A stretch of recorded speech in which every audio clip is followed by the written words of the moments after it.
ko reke hufanga I ngahi tala whakatapu ko whaawhakiato me homo le tio mo televisione Pasifika, ka ata pe mo tuutuani ke whakahoko atu, ai tau porokalama mawahe o e whiawhini me he Expo e wawhi mawanoa me tiupai I he puleanga whakatātaha o Alepea, United Arab Emirates. Pe koe polokalama koe o e whiawhini o kuatu hanga tonu, pea me he whale whakafonua o Australia, pe Australian Pavilion polokalama e ni ai potu ngāwe ki muri o Australia, pe kui loa ko Department of Foreign Affairs DFAT, pe o whakatewhito ia ki he Pasifiki I he sipoti. Aia ko e whiawhini, ko whakatātaha mai ki whaleni, ai kau whakawhonga me he ngahi whanua ke kehe o Pasifiki, kau whoki ai mo tonga, aia ko polokalama koe ni ke pautoloaki mo te kei. Foki ai sipoti he Pasifiki. O ku hanga pehe pureanga Australia o whatongai o ki ai ha whenga maali le lei heni ke whiongo ngoi foki mo ngā ue wāo whiaki foki ai pureanga Australia pe mo ngahi whunua kau ngā ape o Pasifiki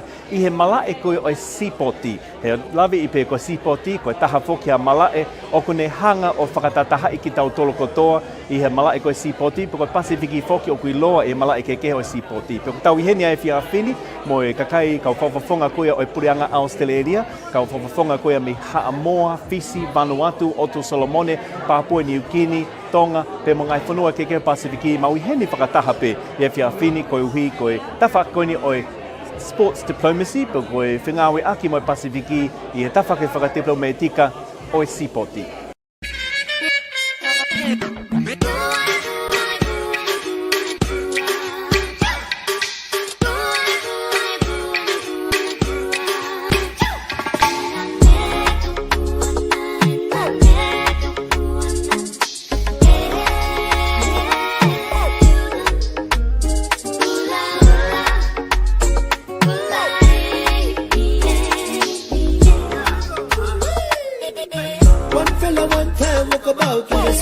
When the sun sets, so my brothers on the other side like a beach fire, they must shake a leg.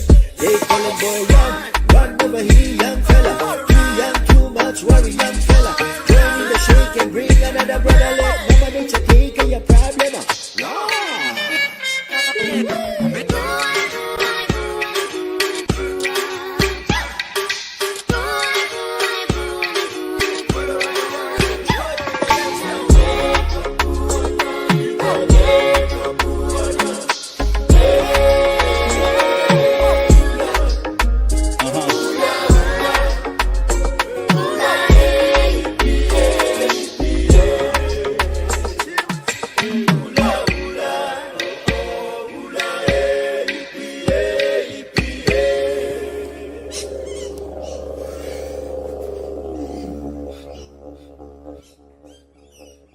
Malo lau maria ho eiki mo le lei ai tonga solo mai vulang kotoa ta tele ki mo tolu ki tau polokalama koia e whiawhini, polokalama talanoa, pia me homo le tio mo televisione Pasifika. O fia mo hakai langi tau e polokalamani ke mao whenga maarie, ke whakahoko hawhi pō talanoa aki pe mo Matt Carroll, e koia foki ai pule lahi, o komiti olimpiki whawhanua koia o Australia, pe mau ihene ai muia I he whare whawhanua koia o Australia, I he polokalama kehe koe ni, whakaaki pe mo diplomacy, pe koe tawhaki o diplomacy Metika I he Pasifiki fo mai I he sipoti.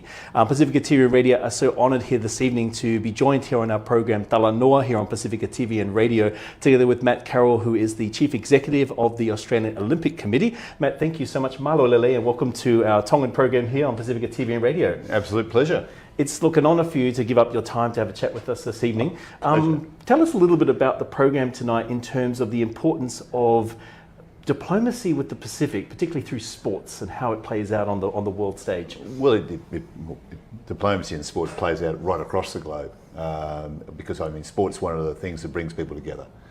So governments obviously understand that that's important for their diplomatic strategies and things of that nature. So they understand sport, and obviously from the Australian Olympics point of view, we're very much committed to sport right across Oceania. Not just in our country. So how it all sort of DFAT, or Department of Foreign Affairs and Trade of Australia, approached the Australian Olympic Committee at the end of 2020. The year's getting a bit merged here these days. Yes. To design a program to help get the support, I should say, help to support the Pacific athletes, Olympians and Paralympians, get to the Games in Tokyo. do their final preparations, final training, and we put that together. Worked with them, did a plan to make a plan, as you have to do with these things, and it was quite successful. Even during the middle of the pandemic, which was very tough, particularly on the islands and the transportation and things of that nature, and being able to prepare, and got athletes, some into Australia, some in their home countries, but most importantly, got them to the games. And as we know, the Fiji Sevens teams did very, very, very well, but as important, a lot of athletes broke their national records at the games, which was equally as important in many ways. So then the Department of Foreign Affairs and Trade want to see how they continue that for that 10-year lead into 2032, because the Olympic Games, okay, they're going to be in Brisbane, Queensland, but they're the Oceania Games as well, and we're very committed to making that work. How would you like to see the development of athletes and of sports in the Pacific Islands, given Australia does play a huge role, both diplomatically and of course the size of Australia and its Olympics team each year, and this is our backyard, I suppose, in the Pacific region. How would you like to see sports develop more in terms of the various Pacific Island nations? Well, same as from our point of view, from what we're doing in Australia, we call it 10+10. 10 years into the Games and 10 years after the Games. The Games are a great catalyst, they're a great anchor point in that period. But it's important for, it's not just a one-off. That we use the Games because actually, just stopping for a second, some of the athletes we're talking about, the 8-year-olds of today, they're going to be the Olympians in 2032. And so there's a very strong pathway. There's an opportunity there for the government, the Australian government to support, and the Australian Olympic Committee to coordinate, because at the end of the day, it's still up to each nation to what they want to do and how they want to do it, because it's their athletes. And so I think that the opportunities is generational change. Not just the Games in 32. We can use this 10-year runway in and then 10 years afterwards to make a real difference, and bring on the Olympians. I mean, the islands have had Olympians for years. Maybe there's an opportunity to get a few more medals, apart from the rugby sevens. But also I'm a great believer in the new sports that refresh the Games. It could often, I think our Pacific neighbours could actually quite excel in. I know that access to facilities in the islands can be somewhat limited in many cases due to infrastructure and so forth. And I'm aware that there has been some programs such as Fiji and Papua New Guinea, where had a game on the Gold Coast, which unfortunately I think was cancelled due to the flooding and the rain. Yeah. What other programs are available or that are happening here on Australian soil in terms of the Pacific development? What is my personal attitude, but also that of the ASC, that's not just about a program. What we're suggesting to the government is that we work over the next 9 or so months using professionals from the Sports Commission and the AIS in Australia to work with each island. How do they want to move their sports ahead, and what focus do they want to make on it? And it's an investment in each country's sporting program, because they know their talent, they know their resources, but also not just about athletes coaching. And also training equipment, whatever. We got a lot of feedback from the program we ran last year about what the countries are looking for, and so I think there needs to be based around that, rather than designing a program in Australia and saying, here, this is the program to run. No, what do you need? And because each of the countries is a little bit different in their sports. There's people keep saying, oh, they like their rugby. Yes, I know that, but weightlifting is quite big in a few countries, and there's all sorts of other sports. And there's a couple of new, there's rowing, not normally a big sport in the Pacific in terms of traditional form, but there's offshore rowing they're talking about. Now that could be a sport which, personally, I think that could be quite attractive for athletes in the islands. But it's not only just about that, it's also about then how we grow participation and all those other benefits of sport, which is going to be important as well. You mentioned some of the feedback from the Pacific Island countries. What was some of that feedback that came in? Obviously it varies from country to country, but could you give us some examples of the kind of feedback we're talking about? Look, it depending what they were doing. Take the Solomons, they wanted assistance to help with the Pacific Games. Coming up, some expertise, some training and things of that nature. Others, it was about equipment. Others, it was about coaching. I mean, all the things. It was very universal in that respect, but which would be the same in Australia, by the by. I mean, our sports are on exactly the same page. And it's just that you sort of look ahead, and I don't think we'll be hosting the Games in our part of the world we'd be lucky if it's the other side of the next coming century. So this is this once in a generation opportunity to really do something special, and the Australian Olympic Committee is certainly committed to making it work for Oceania across all the countries. In the lead up to the Brisbane Olympic Games in 2032, which is very exciting for a few of us, particularly some of us are based in Brisbane. Yeah. We're looking forward to that. Do you envisage seeing more games or activities in Australia, bringing Pacific athletes out of the islands onto Australian soil for competition? One of the, and it's the same as for Australian athletes, is getting competition. And a lot of the Olympic sports, as we know, you have to travel. You have to go to Europe or go to North America and other parts. And so one of the things we're recommending to be part of the program is that support of athletes being able to seek out competition overseas. There will be, there's about 30 international events coming to Australia already between now and 2032. Not all of them will be qualifiers. For obvious reasons. So that it's very important for the athletes to be able to get to the qualifications and not only to qualifications but to get to events where they can get that experience and opportunity. And for the para-athletes, it's very important they get to the competitions where they can do the qualification in their particular, I'm trying to think of the right word, I've forgotten it off the top of my head, which puts them into the right category. Right. The right categorisation, that's very important. So there's different needs, and it's not that hard to do as long as you get the right amount of funding and support. Yeah. Probably sort of a bit of a segue off that in terms of funding and so forth is what are some of the challenges or barriers that currently exist in terms of achieving some of these goals? Maybe it's logistics or flights to the Pacific and so forth. I think yes, and yes. You nailed them all. But I think it's also, I think coaching is very important. As I said, countries have talent. It's being able to bring that talent on. So I think having, and not necessarily importing coaches, but coaches, so you can spread the knowledge, and being able to identify talent. Now, focusing on all the sports is probably not going to be feasible. So each asking, what sports do you really want to focus on? What's going to what your young up and comers. I said the 8-year-olds today. The sport of skateboarding could be a sport for the Pacific, and in the case of skateboarding, we're talking about the 4-year-olds of today for 2032.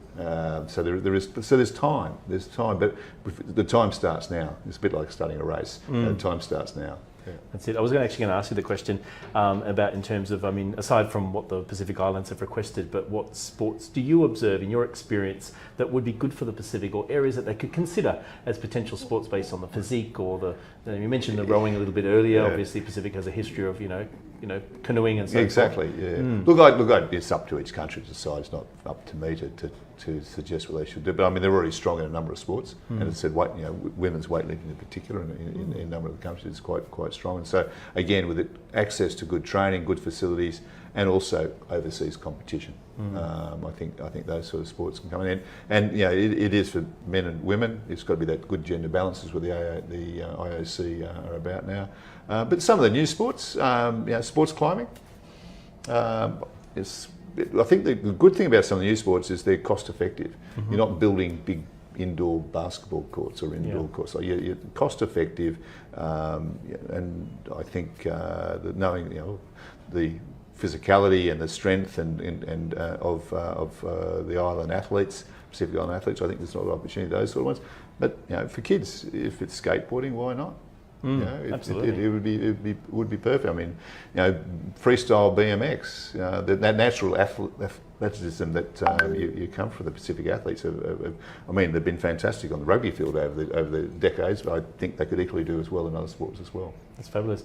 We're here at Expo 2020. For yourself in your role, what has been some of the highlights for you or opportunities that you've been afforded by this connection of having Australia, which has a very large pavilion here at Expo, here in the United Arab Emirates? We're in the Middle East, the first exposition in the Middle East. What are some of the opportunities or networking you've been able to achieve? Well, I'll be really honest with you and say I only flew in on Sunday. All right. Because I've been at the Beijing Games. Right. So I haven't been here long. But look, it's amazing. You'd need to spend a month or more here to get around and see everything that's happening. And I'm told the Australian Pavilion has done very well in their visitation, which is excellent. But look, I think anything that brings the world together and brings it together in a good way, as distinct from some of the issues we have, and sadly, of course, with Russia and Ukraine at the moment, is not a good way at all. So I think anything that brings the world together, no matter what it is a good thing. It's really interesting. You've touched there on Russia and Ukraine, and I know that sports is a great way to bring countries together. Politics aside, that does bring everyone together. How did you feel that the Beijing Olympics went? There was a little bit of controversy here and there, but overall, from an Australian perspective, how did we go? Oh, look, well, from our point of view, in terms of success in results, the best ever, and not just in medal counts, but also personal bests and top 10 finishes. So that went very well. The athletes themselves, not from me, rated as some of the best venues and best villages they've ever been in. And these came from athletes who've been to 3 or 4 games. So from our point of view, yes, there was a closed loop, but the pandemic creates those circumstances. And no, look, we thought it went very well. We were quite obviously very proud of our team. And that's just not just Australia, but I've spoken to some of my counterparts in the United States and Canada, and they felt the same way as well. This is good games. Yes, there are other issues which come to play, and that's why the current situation is quite an issue for the Olympic movement. We try to stay out of the politics, but sometimes you can't. Finally, as we come to a conclusion, is there any final words you'd like to say to any of our Pacific people, particularly the people of Tonga and all our Pacific nations who might be watching in terms of sport from the Australian Olympic Committee? Well, I think, as I said at the beginning, the Brisbane 32 Games are a great opportunity, not just for Australia, for Oceania. And we want to we'll work with the government, want to work with your good selves through ONOC as well, how we can make sure this generational opportunity, because as I said, I don't think they're going to be back for a while, is fully done. And it's not just the 10 years into the games, it's the 10 years afterwards. So you embed those opportunities. So, and whatever we can do to assist, we're here to help. It's fantastic. Matt Carroll, thank you so much for your time. It's great to have you here on the program. Ko Matt Carroll whokia koe pule lahi pe koe tue CEO whokia o e komiti olimpiki whawhanua koe Australia. Tau I heni ai moia he ahoni I he Expo wawhi mawanoa I heni tiupai he puleanga whakatataha ko Alepea. Wa te whakamalo me he polokalamani kia tia ne tuku taimi ke whakahokwa whepo talanoa aki mo tau tolu he ahoni. Malo pito mo mea mai, ka mo mea tua whāt.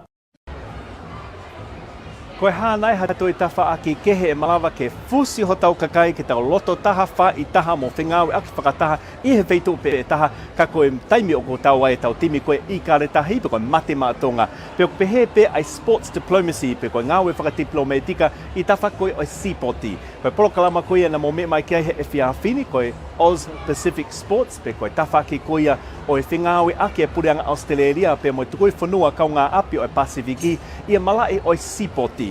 Pea nei kau kakai lea ke kehe whiawhini, kau whakawhe ke kehe, e nau whakahoko ai e nau ngahi whakamatala ke kehe o whikau aki mo whenga koe ke vāo whiange ai tau vā whengawe aki mo tukoi whunua Pasifiki pe mo Australia koe uhiko sipoti. Pea wate whakamalo ki a tiki mo tolo kotoa ho mo mea mai, kua suriene o whaho atu, hanga tono pe me he whane whawhanua koe o Australia, me he World Expo wawhi mawanoa me heni pe, I tiupai he pureanga whakatataha koe o Alepea, be United Arab Emirates, mo mea tua whātu.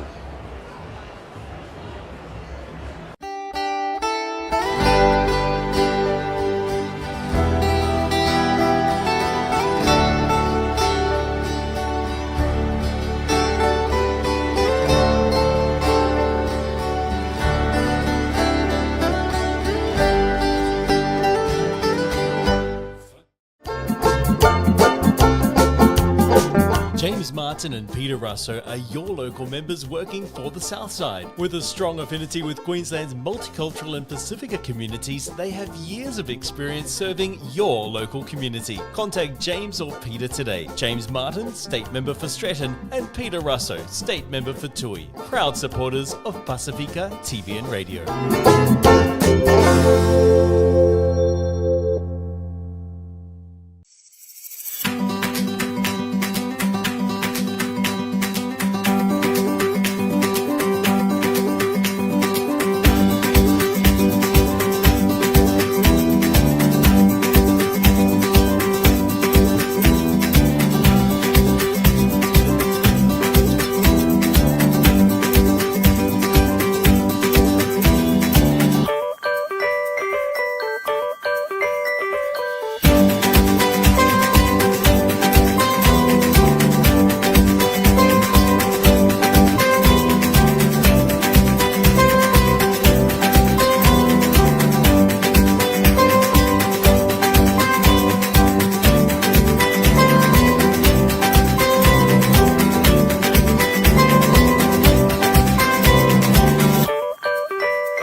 Ho eke mo kai ngau tonga koi loi peo ki ai ni ihia mo tolo o ku tae lata mo tae ori ia koi uhiku mapune kau a whakafonua koe o tonga o ke lava hafoki ki hatau ki otu whanua. Ka ni o ngoia ko hanga pe e he Pacifica TV and Radio o se lova e palaponema. Ake e polokalama, Friday Night Live. Whakawhi atu ki mo mea mai ki ai ho whalait katoa pe taimi walu e fiaf ki taimi tahataha po uri taimi koe o Australia hahake. Ki he ngahi whakaeke eke, ngahi requesti, ngahi pare toto atu uma afo ngai whasi maari koe atuonga. Mo mea mai ki ai, kau mai ki tau kau mai ki ai, po whalai te koe ni, Friday Night Live from Pacifica TV and Radio.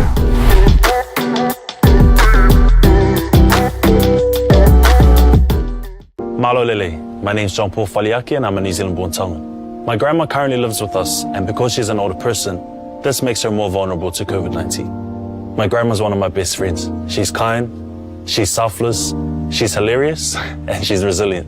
One of our favorite things to do is to go on drives to the beach or to local cafes, have a nice feed, and just enjoy each other's company. If my grandma was to catch COVID-19, it'll honestly be heartbreaking. So we're doing all that we can to make sure that we protect her. We wear masks, we're boosted, and we limit going to social gatherings. And even though that's hard, we do it because we love her. Mo tauhi lele, ke momo ui lele.